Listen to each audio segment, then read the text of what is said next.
How to fix battle.net stock on installing and update screen. Hello everyone, this is Sabrina here to help you today. So without any further ado, let's get right into the video.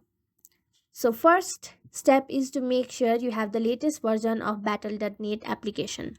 Simply search for battle.net in your Play Store, and if there is an update button like this, simply tap on it and get the latest version of battle.net. After that, next step is to make sure you have the stable internet connection. To do so, go to settings,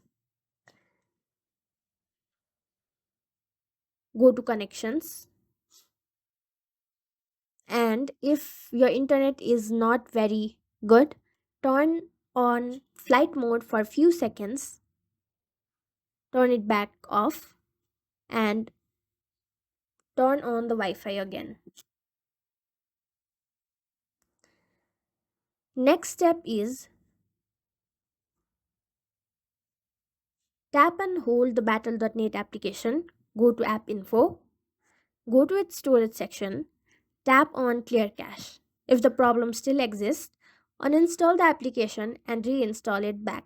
So that's how you do it. Thank you for watching this video. Make sure to like, share and subscribe to our YouTube channel. If you got any questions, comment them down and I'll catch you in the next one.